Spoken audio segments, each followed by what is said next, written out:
Hey everybody, this is your brother, Narada Michael Walden. Welcome to All In, my podcast where we break down music, life, and love, interviews and conversations. Let's get into it. Oh, you look great. Good to see you. Oh, it's good to see you too. I mean, always the same, always that big, huge smile, there's so much energy. I love it like no other. Oh, thank you, my love. Yeah. Just want to give you so much love today. Respect to you and your family. Thank you. I'm invoking the presence of Whitney in the spirit world to be with us today at this beautiful talk. And I just want to have a time to share with you anything you want to, share with us, insights, things that will give us even more love and renewed love. Yeah. For the movement, for the Whitney Houston movement, which is happening. Absolutely. I went and saw the movie. God bless you. You're the great producer with Clive and the primary wave team. And I just want to really salute you. Thank you. Yeah, my love. So anything you want to say to jump off, go ahead and go. Well, we both know Clive Davis very well. And since you're talking about the film, he was the reason for the season. Clive is hitting 90 years old, and we've had such a close relationship for more than over 20 years, and you much longer. Yeah. And this film was definitely a gift for him, and it's all about that music. And, during the process of making the film, even the scenes with Clive and Whitney, and they're going over the 7 number 1 hits, which you had a lot to do with, you know what I'm saying? Yeah. You had, I believe, 4 of those 7 number 1 hits. You were involved. And it was just really, really special because the film was really basically about the music, where she started and, how she ended up, being, an icon. So it was all about the music for me, and you were a part of that. So thank you. Oh, wow. I really enjoyed seeing the personal side more of your interactment, which I would not know had I not seen. Like, for example, there's a great scene on this boat outside of Italy, wherever you are. Can you talk about that? Yes, we can. Yes, we can. The timelines, with Hollywood, they love the flow of the story. Yeah. And 97% of the film is on point. The other 3% you can kind of question. But I always tell people that Gary and I, Gary was the eldest of Sissy's children, 6 years older than Whitney, 4 years older than Michael. So we never vacationed with Whitney and Bobby. We never did that. However, she vacationed with us later on in the years, but on that boat as they were celebrating, it was actually celebratory time because of the number 1 hits that were going on, and that was one of her ways of celebrating. They just kind of flavored that one up for Hollywood a bit because, I even told the director, I said, that's a little strange for me because Gary and I were never on vacation with Whitney and Bobby. I said, that would have been too much work. You know what I'm saying? Too much work, right? Okay. Yeah, too much work. However, it was Michael and Donna that always would go on vacation with them. We would just always decline and go our separate way, But it was a celebratory time for her during that period. Absolutely, because she rose to a place that was unheard of. She became something bigger than we ever thought could happen, and breaking all kind of records. Absolutely, and she felt the same way. Yeah, do you know what I'm saying? Whitney, throughout the film and throughout her career, she would always tell you that all I ever wanted to do was sing. Yes. And God gave her such a phenomenal gift. She used that gift to draw people together. I'm talking about all races from around the world, all cultures from around the world. She was able to do that. And with her music, which was really, really, really amazing, even to her. Mm-hmm. So it was just a blessing to be able to be a part of all of that, and share in that. Share with us something that we wouldn't know about your relationship with Whitney. How beautiful, how magical. You know what? Extremely magical. I remember meeting Whitney in Las Vegas at the Sands Hotel when Gary and I first started to date. And when we started dating, I was still the recruiter for Lamage Model Management in New York City. I was living in New York, working in New York, doing my thing. I was working as an agent, with ad agencies like Young and Rubicon, Alley and Gargano. So we book people for film, for commercials, for soap operas. So that's what I did. We call ourselves bookers or recruiters. That's just what we did. But when we actually came together, this is a story. It may have been slipped somewhere and told somewhere, but when Gary and I got married in 1994, he was still, I chose to start my own business in North Carolina, Trisha's Jewels and Company. That's where I was when Gary and I married, and I was working there, and Gary would go on tour, with Whitney, and it was around 1998, 99. Whitney and I were always close, and we were always at family functions that we were invited to. So we did the family thing. But beyond that, I didn't try to hang out or fraternize or anything. We were in-laws, and I was very close to my mother-in-law, to my father-in-law, and to Garrett, to Whitney, and to Michael. That was my family. But it was the tour, the 1998-99 tour, that I first started noticing certain things regarding Gary and Whitney, with their addictions, and it bothered me a great deal. And I took our daughter on tour with me when I went out to visit him. And I remember being in London, and I saw things that I just did not understand, didn't like it. And I said I was leaving because I couldn't watch all of that. I couldn't see that. I didn't want to be a part of it. And I told the security guard, Alan Jacobs at the time, that I wanted to go home. There was no way I could, stay there and be on tour and see all of this. And he said, "You can't do that." He said, "If I put you on a plane, I'm going to get into trouble." I said, "Well, listen, I've traveled worldwide before. I can do it now." So instead of going home, I took Rhea, and we went to the next location, which was in Ireland, because she was being presented, doing something for the MTV Awards in Ireland. So I left, me and my baby, and we went to Ireland. When Whitney came, once they traveled there, the next couple of days, she came to my room, and we had a very serious conversation about, drug use. And I expressed how I didn't like the fact that Gary was out there and they were out there doing what they were doing. And I gained her respect that day when I spoke out about how I felt about what was going on. And I gained her respect. And it was that moment that we really became very, very close. And it was a year later that she asked me to come and work with her.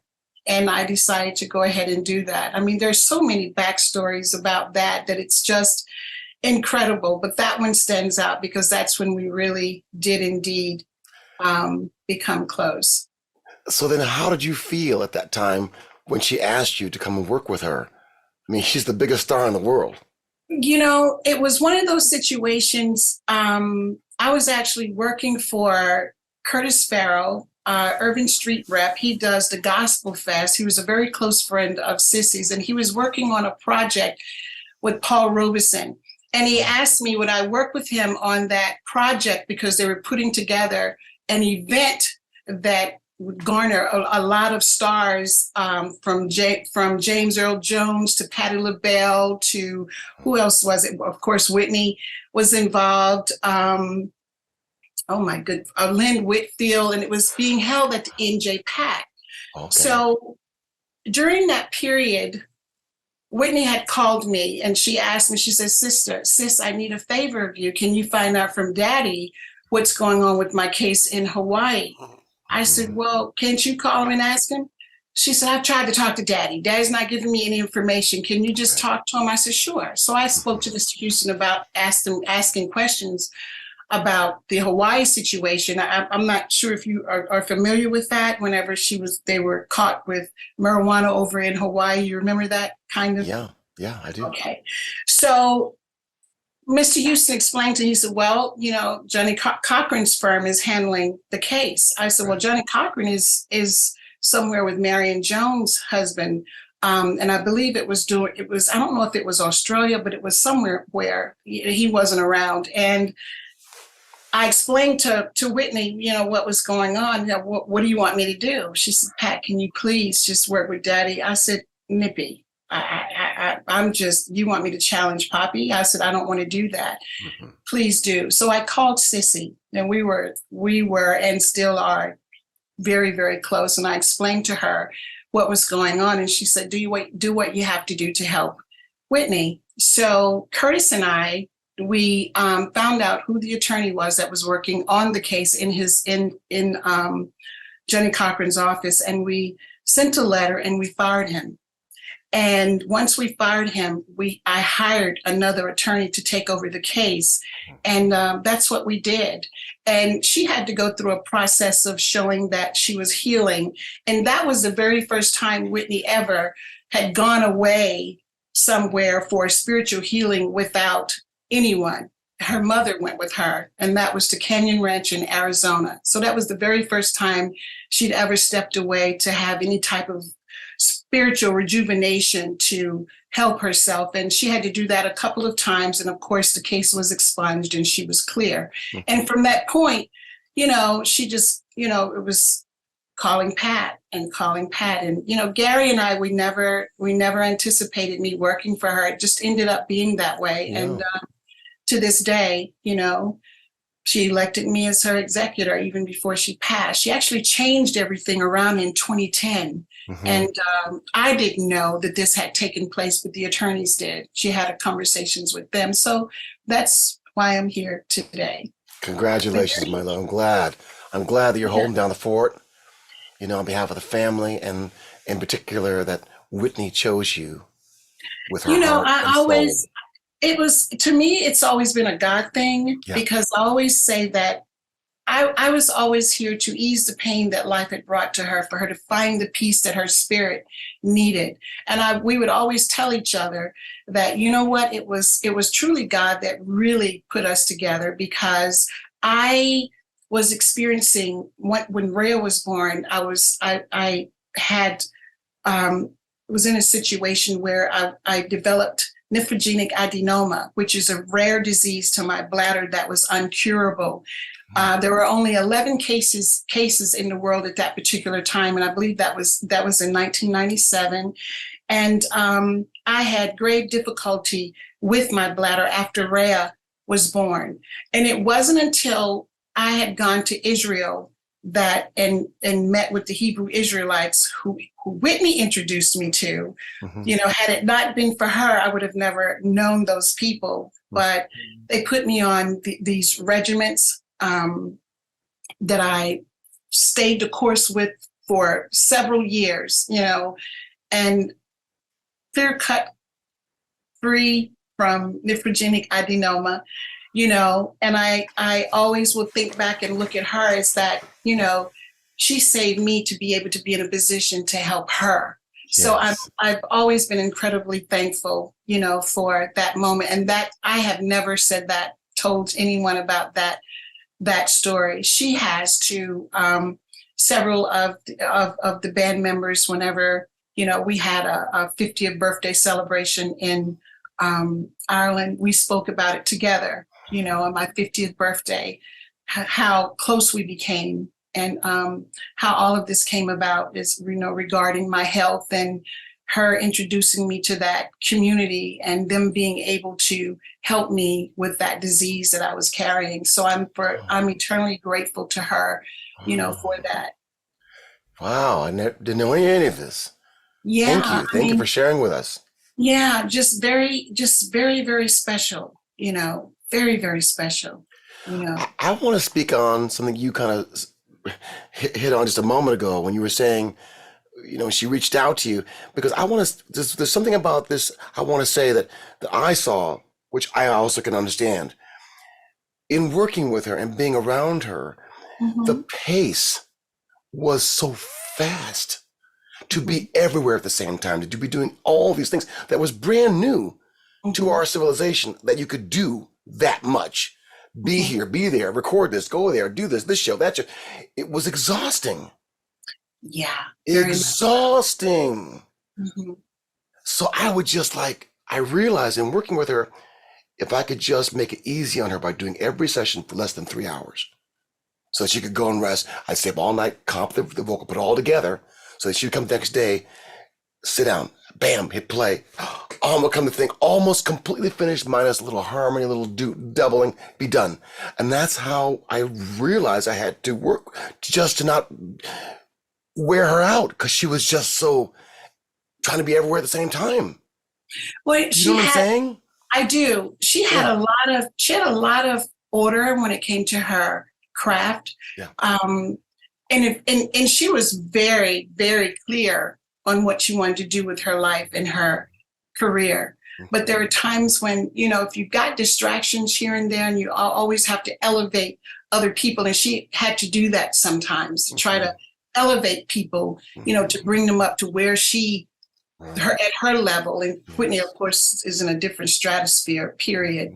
But she did spend a lot of time trying to elevate folk until she finally decided, you know what, I've got to do what I have to do, And if there are a time in her life where she knows she needed to be in the studio, or she knew she had a performance, she would leave anything that distracted her where it was. I gotta have my solitude, in these moments. She knew how to stand up for herself in those moments, to do what she needed to do. And she was always clear on what she needed to do. It was just everyone else that couldn't find their way around what they needed to do for themselves.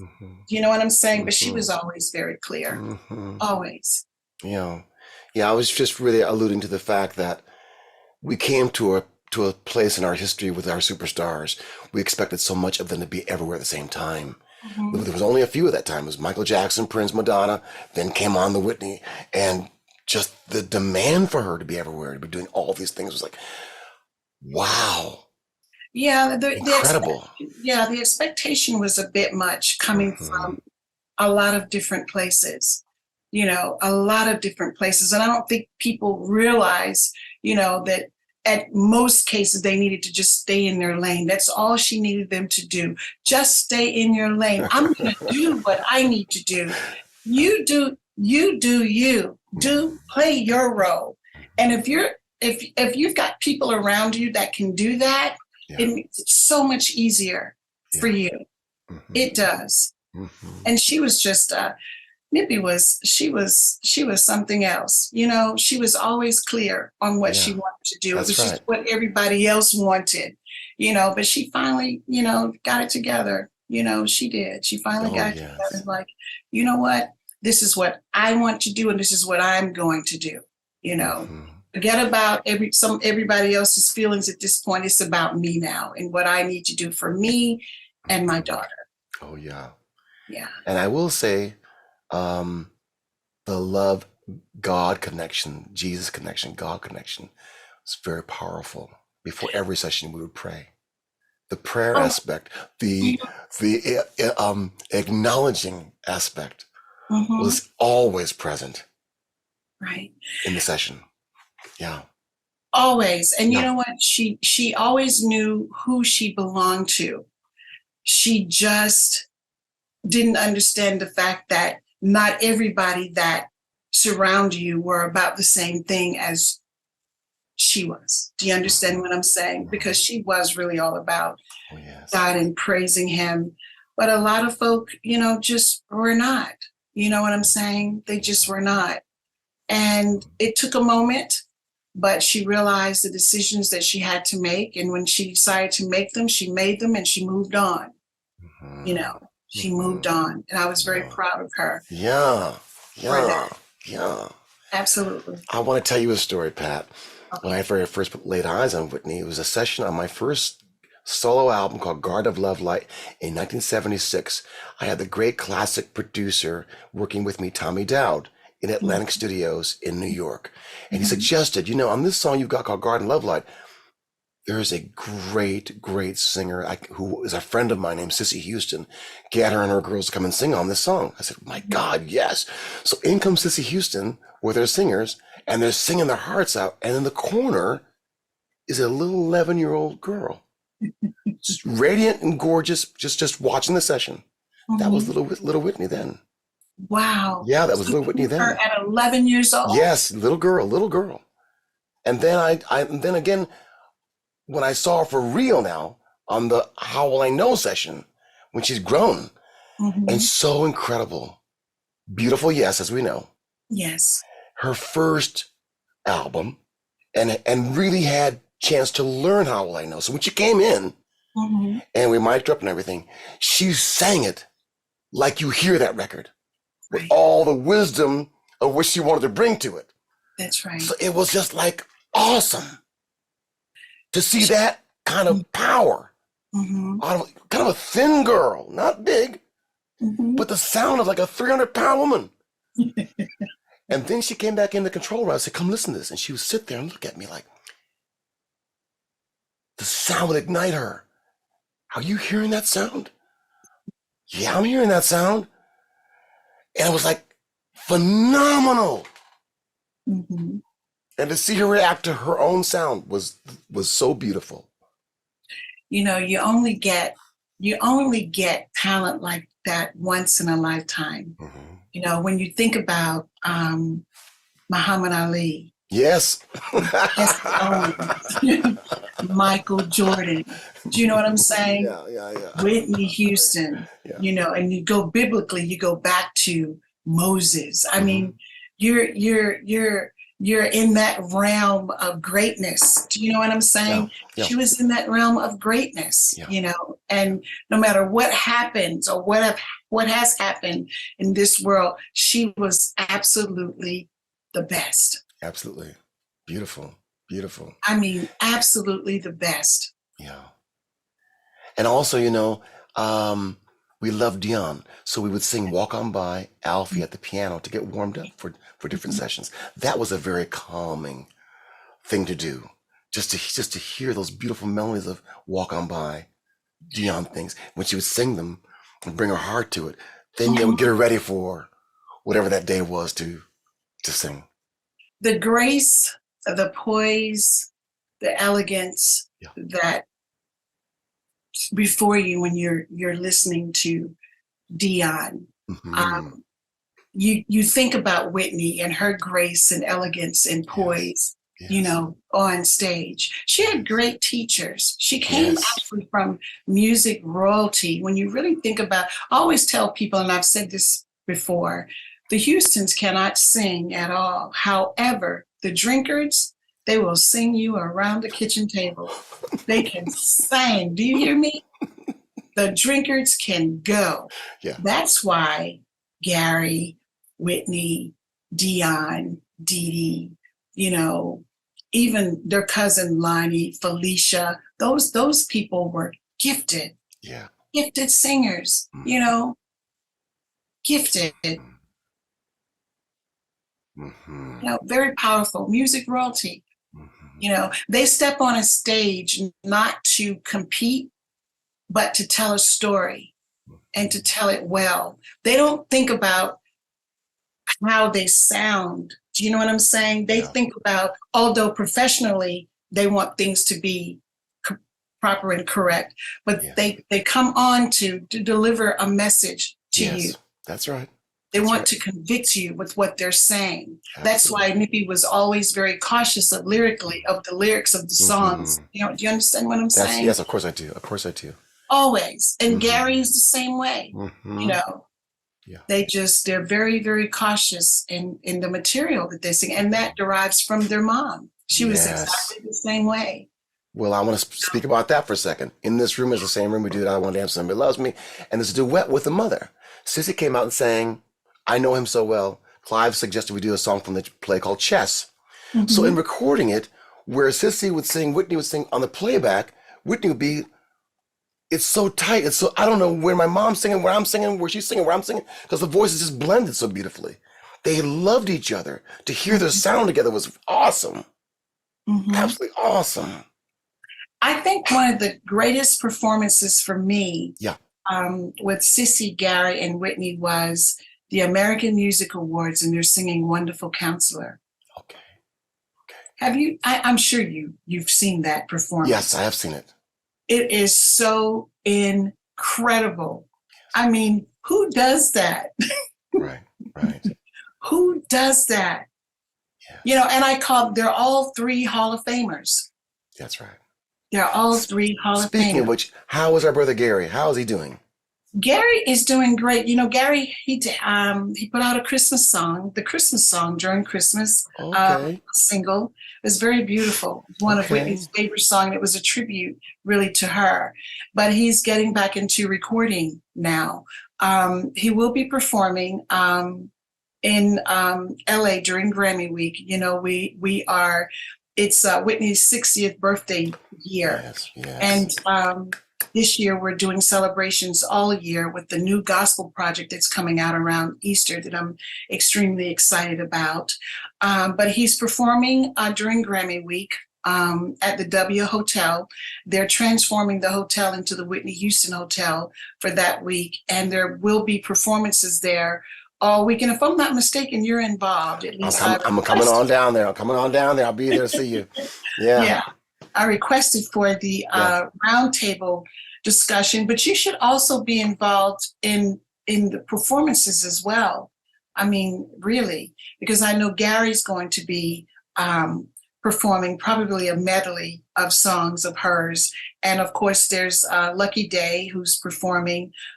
Quite a few of the young millennials that will be performing, doing tributes to Whitney. Beautiful. During that time, but you should Beautiful. definitely be a part of that. But he's doing very well, you know. Great. Give him my love. I will, for I've always sure. felt tightness and closeness with Gary. Oh yeah. In Manhattan, just sitting in the car talking about life. You know Hmm. what I mean? Keeping it real and how he was doing, and it's just Yeah, always he's a good person. You know? always, Yeah. Gary and I have been together for married 30 years this year. Oh, I didn't know. Fantastic. Yes. Congratulations. Big. 30 years. Wow. We've been Okay. together for 32 years, but married 30 years this year. Congratulations, Always, darling. I told my girlfriends, I said, if nothing else, I'm going to celebrate 30 years of just being married to this man Mm-hmm. and Okay. staying with this man, but it's been beautiful. That's my dark gable. That's what I call him. Yeah. Wow. Beautiful. Yeah. And is Sissy close round by you, or is she living far away? Are you able to see She's her still, very she, much? we just saw her, as a matter of fact. We didn't, we try to split Christmas and Thanksgiving between my mother and Sissy. And we just left her. She's 8, she'll be 90 years old this year, What I thought and so. things are Okay. changing for her. Mhm. But she's just so sweet, and just very calm. She has great caretakers with her at home, but I'm all over it, making sure that she's okay, Yeah. Yeah, yeah. I have such fondness in my heart for her, Hmm. and the sound that comes out of her is Oh yeah. enormous Oh and so yeah. much control. And a big part of the beauty of Whitney is coming from the mom. That sound Oh, that comes out of absolutely. her. Yeah, so beautiful. Absolutely. Yeah. She will credit her mother Hmm. for her gift, Yeah. at every turn. Yes. It was my mother. Yeah. My mother is the reason for the season. And her mother did the right thing when she introduced her, to Clive, put her in great hands with Clive Davis. So, God had a plan and it worked. Yes. It worked. Well, you've spoken about Clive. Let's say something about Clive right now. Anything you Mhm. want to say, the floor is yours. Clive Davis. Yeah. Wow. I tell this story over and over and over again. If you have one loyal friend, it's better than 10,000 relatives. Clive Davis would be that loyal friend. Beautiful. Okay. All right. All Yeah, right. All he right. is, he's an incredible soul. And Mhm. at 90 years old to still be such a genius, Yeah. you know, and carry out the projects and work on all of the projects that he's still working on and still have the mind that he has. It's just incredible. He's blessed.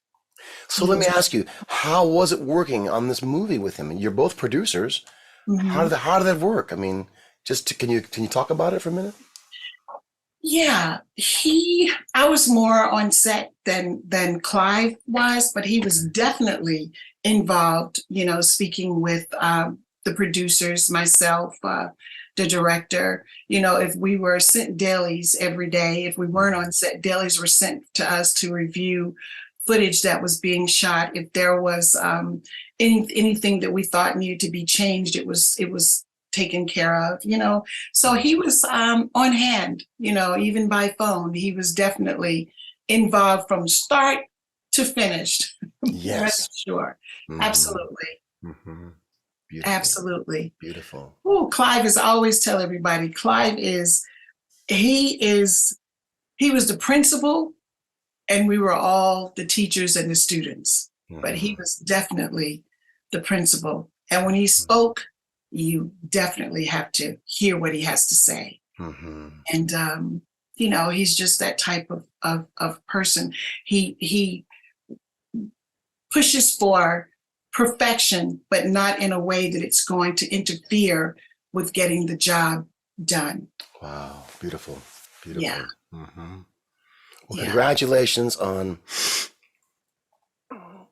keeping the flame as beautifully lit as it is, and for being able to manifest Clive's vision at this time.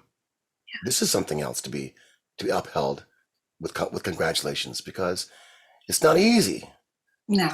to manifest on this level, but here we are. So God bless you. God bless Clive. God bless the spirit of Whitney with us and the family. You know, this is really important. I want to also say something too about Whitney's father. He would come in the sessions, a very regal and beautiful man, John, and was very kind. And Whitney loved him and would stop the sessions. We would stop the sessions for them to have their private talks. Yeah. But it was always a good thing. It was when John would come around, it was a good thing.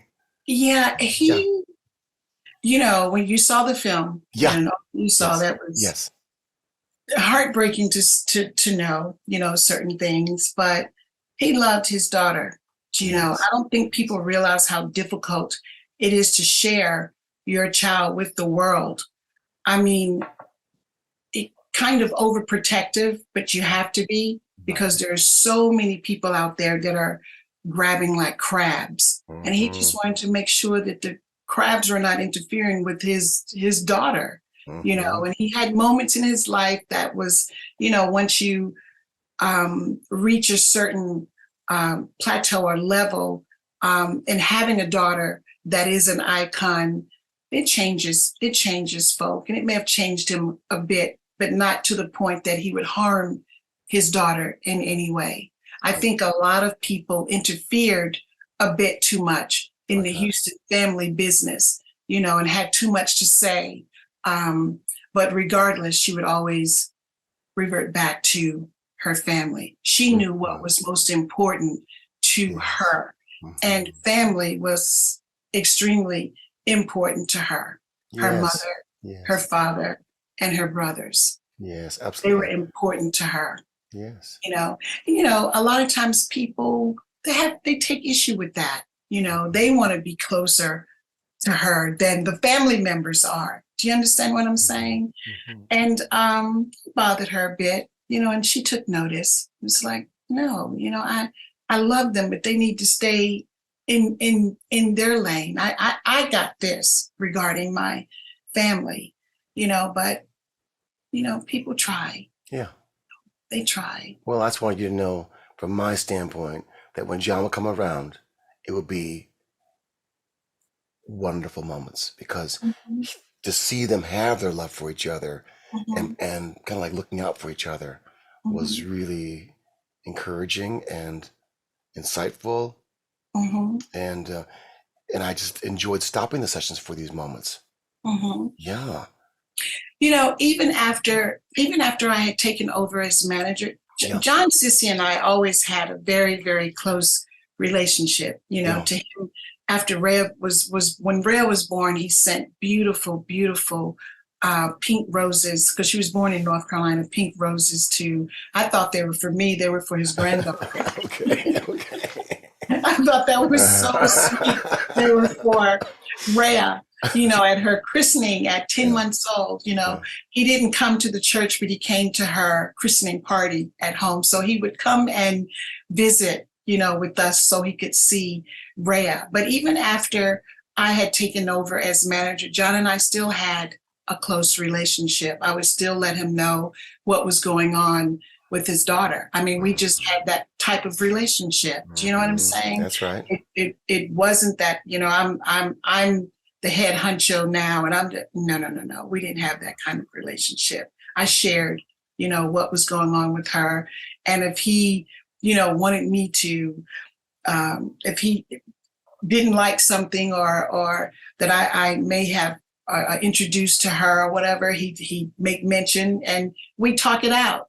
But Yeah. it's Yeah. always about her, never about him or never about me. It was always what was best for her.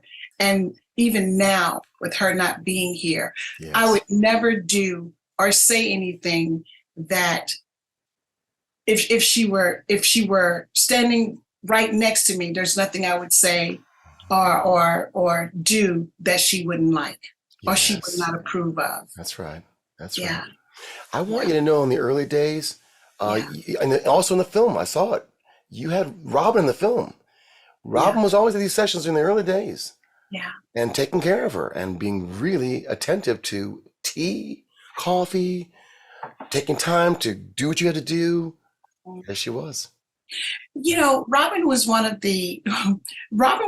I first met Gary, Yeah. Robin was one of the few people that embraced me with open arms. Good. She was always very kind, Yes. regardless of how their relationship ended up or, their friendship. She was always very kind. I never took issue with her, and I'm one of those, I don't judge and I mind my business. You have to think before you speak or do, and I always do. They had a friendship that ended, and that was that. Just like she had a marriage that ended, and that was that. We move on. Do you know what I'm saying? We just move on. We don't hang on to things. And, early on, she was her best friend. Early on, things just happen and done. Yeah. Is there a favorite song of yours, of Whitney's? Wow, yes. I feel like Barbara Walters all of a sudden. Is there a favorite song of yours? Don't say that. I've had my bout with Barbara. She's the best. Okay. There is a favorite. For the love of you. Oh my God, that was cut here in this room. It's a great story. Can I say about that song in particular? Yes, you can. I mean, Gary's even singing that song Grammy Week because that was one of Whitney. The Greatest Love was her favorite song, but For the Love of You, she was like, Pat. She would groove with that one. She's like, I love that song. That's why I love Far Enough so much, because it's similar. You like what? Far Enough. That was in the film as well. Far Enough. We just worked on that. I'm glad it made it in the movie. In the great love scene in the back of the car. I hear Let me tell you, before we go any further, let me tell this story. And I plan on talking about it later. It's Far Enough. I remember being on set in Boston. We were at the Four Seasons Hotel. Anthony McCarthy, who was the writer of the film, we were sitting there, and Maureen Crowe was there, and we were talking about music. Yeah. And we were talking about the different scenes. And I said, you know what? I have a song that I think you should hear. Yes. And I said, let me get with Ulysses and have them forward me this song right away. I played the song for Anthony and Maureen. I thought Anthony was going to fall out of his chair. He was like, are you kidding me? He said, that song is fabulous. He said, I love this song. He kept playing it over and over and over and over again.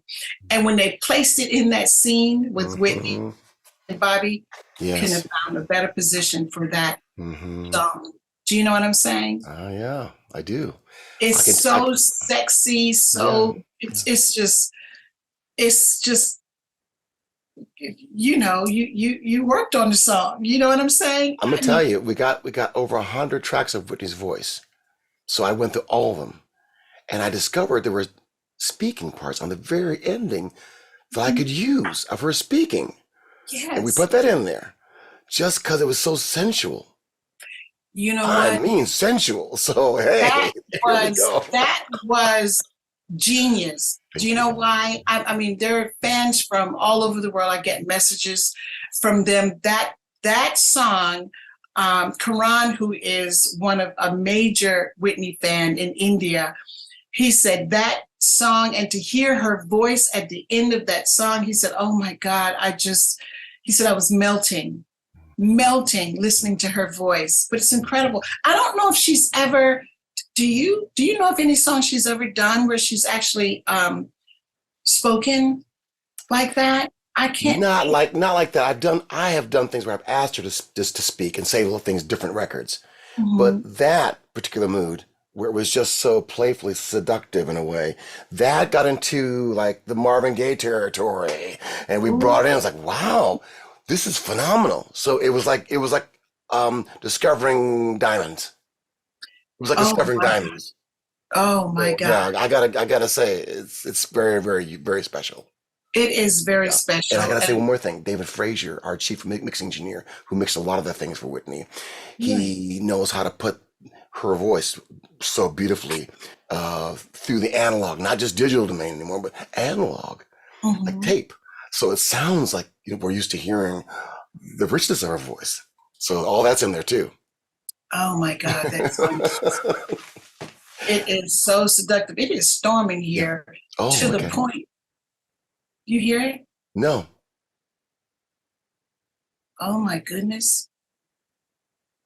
Well, I knew it was coming, but I didn't think it was going to be this severe. Okay. Well, let me wrap it. Let me say one last thing about that. What I was going to say, and I'll wrap it up. In this room, on these speakers, Whitney came for the second album and the making of the second album. Clive had chosen a bunch of great songs. How Next One Loves Me and Where Do Broken Hearts Go, great songs. For the Love of You was a song I think Whitney really wanted to do. And I said, well, out of all the songs, let's start with something you want to do. She says, I know For the Love of You. So that was the first thing we did. And the reason why that song is so significant, if you listen to the second verse, you hear all the harmonies. That's all her. When she heard her voice stacked up in the speakers, right side and left side, doing the harmonies, her own voice, like a legion of angels, that's what inspired her to then go into I Want to Dance Somebody Loves Me and the rest of the making their album. Hearing all those voices of her, I saw it in her eyes and her spirit just turn all the way on. That's why I think that song is so special and so unique. You really heard her own voice stacked like that. Yeah. Well, she loved that song. Love that song. And I love hearing it. I said, wow, just so soothing, so seductive. It's hot. I love it. Yeah. And the ending, how it goes on, you listen to those endings, every little bit of it is magic. Every little, even though it's fading, it's still magic. Yeah. I have to say all these things I love, Okay, I know it's storming over there. Love you, Pat. I will see you on the 3rd and the 4th in Los Angeles. So you have all the details regarding what you need, or I'll get them. I just want you to know I love you, love the family. Congrats to Clive. I have a lot of Clive Davis stories I can tell you that are phenomenal. Congrats on this great achievement, the legacy of his life in this beautiful movie. And just want you to know I'm here for you. And we want to uphold this wonderful legacy of Whitney, which we're doing. Absolutely. As we go forward in our futures. And you know what? We love and appreciate you so much for always being so authentic and true to the course when it comes to Whitney. And you never change. I love that about you. Consistency of your love. You're so gifted and talented and love what you do. The energy that you have is just incredible. And we love it and we adore you for that. It's truly our love of God. Mhm. I learned to really put God first, and I know Whitney was doing the same thing. Oh, absolutely. And that connection is, I think, what's helping us to maintain this love to this day Oh, and going forward. It's the that's God in right. it, the light in it, the That's spirituality in right. it. That's what's coming through, coming through. That's right. But of all the producers that she's worked with, you work with her more. 10 songs. Did you know that? I did what? I'm sorry. Produced 10 songs in Whitney's career. I did 20. I've You done did 20. 20 songs, 20? eight number ones, but 20 songs altogether. Well, how did I end up with 10? I don't know. I'll go over it with you. I have 20 I've produced, and eight number 20 ones. that you produced with Whitney. Yeah. 8 number ones. Yes, I can name those. Let's hear. Okay, the first would be How Will I Know? Mm-hmm. I Would Ask Somebody Who Loves Me. Mm-hmm. Where the Broken Hearts Go. One moment in time. Mm-hmm. So emotional. All the Man I Need. Mm-hmm. Bodyguard, Honored Woman. That's what I'm missing. Okay. And The Higher Love coming up would be 8 then. That's right. That's 8. Mm-hmm. And 20 altogether. And they're gorgeous. From like Dancing on a Smooth Edge, things that weren't released as singles necessarily, but genius what she put down. Did you 20? Yeah. So what does that say about you? Wow. It says we really loved each other. That's And right. the connection was powerful. And I really did try to do small things to make her happy, like little teddy bears, flowers. She would say, "You're the most gift-givingest man." But I knew those little gifts would inspire her to relax, do what she had to do to give those vocals. And she Right. did. And she did. And she did. Right. Yeah. You did. Okay, love you. I love you. Hope the storm is not too strong over there.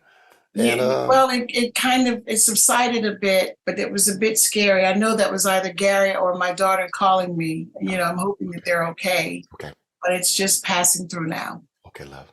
But love you. I will see you very soon. Absolutely. And you look fabulous. Well, thank you. Yeah, you look fabulous. Thank you. Thank you dear. so much. Okay. All right. Love you. Bye-bye, honey. Bye. Thank you so much for listening to our All In podcast. If you enjoy the show, please follow, like, and subscribe on our socials. YouTube, Official Narada Instagram, Official Narada, one word. And All In with Narada Michael Walden on Apple Music, Spotify, and more. Thank you so very much.